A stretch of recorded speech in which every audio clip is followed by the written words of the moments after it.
अनाज, खाद्य तेल और गैस की महंगाई में रसोई पहले से ही तप रही थी। अब महंगे मसाले भी जायका बिगाड़ रहे हैं। साल भर में मसालों की महंगाई तेजी से बढ़ी है। धनिये के भाव करीब 2.5 गुना बढ़ गए।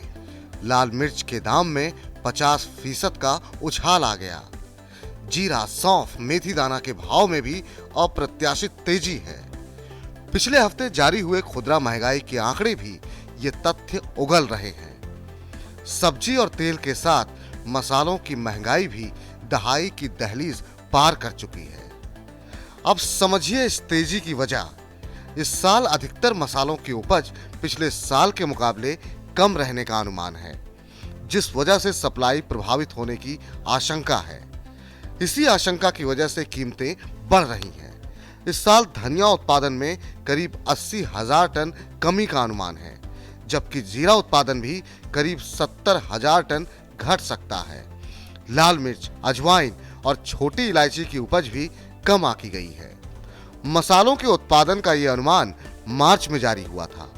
तब तक गर्मी की मार से फसल को हुए नुकसान का आकलन नहीं हुआ था।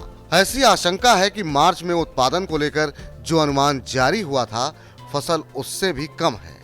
यह आशंका अगर सच साबित होती है तो मसालों की सप्लाई और भी ज्यादा प्रभावित हो सकती है। इसके अलावा इम्यूनिटी बढ़ाने के नाम पर कोरोना काल में भारतीय मसालों की मांग दुनिया भर में बढ़ी है, जिस वजह से ऊंची कीमत पर विदेशों में मसालों का निर्यात हो रहा है। ये बढ़ी हुई विदेशी मांग मसालों की कीमतों को और बढ़ा रही है।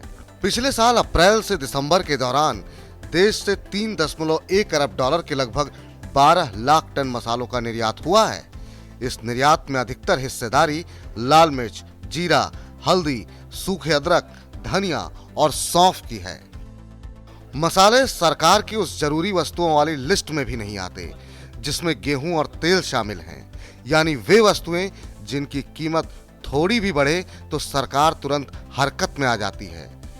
आटा कहीं ज्यादा महंगा ना हो जाए, इसके लिए सरकार ने गेहूं के निर्यात पर रोक लगा दी है। साथ में खाने का तेल आयात बढ़ाने के लिए कई तरह के शुल्क खत्म कर दिए हैं। लेकिन मसाले क्योंकि उस लिस्ट में नहीं आते, ऐसे में इनकी कीमत को घटाने के लिए सरकार की तरफ से जल्द कोई कदम उठाए जाने की उम्मीद कम ही है। यानी मसालों की महंगाई लंबे समय तक खाने का जायका बिगाड़ सकती है। मनी 9 के लिए मनोज कुमार।